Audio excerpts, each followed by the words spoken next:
ముఖ్యంగా అసలు ఏంటి ఇది అంటే మానవుడికి ప్రకృతి ద్వారా లభించినటువంటి అద్భుతమైనటువంటి వరమే బ్లాక్ జింజర్ ఎక్స్ట్రాక్ట్ అండి. ఒక నల్ల అల్లంతో తయారు చేసినటువంటి ప్రోడక్టే మన VR4 అండి. ఇది మలేషియా నుంచి వస్తున్నటువంటి ప్రోడక్ట్.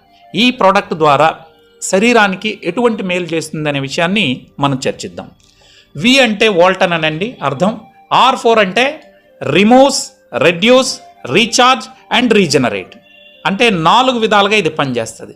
రిమూవ్స్ ఏం తొలగిస్తుంది అంటే శరీరం లోపల ఉన్నటువంటి మెటబాలిక్ టాక్సిన్స్ని తొలగిస్తుంది. అంటే ఇవాళ మనం తీసుకునేటటువంటి ఆహారం కానీ అదేవిధంగా తాగే నీళ్లు, పీల్చే గాలి అన్నీ కూడా అపరిశుభ్రమైనవి, మొత్తం కూడా టాక్సిన్స్తో. కూరగాయల మీదైనా ఆకుకూరల మీదైనా కంపల్సరిగా స్ప్రేస్ చేస్తారు, పెస్టిసైడ్స్ అనేది స్ప్రే చేస్తున్నారు. ఆ స్ప్రే అట్లే మనం తీసుకోవడం వల్ల శరీరం లోపలికి టాక్సిన్స్ వెళ్తున్నాయి అనేది చెప్పడం ఉద్దేశం కోసం చెప్తాను.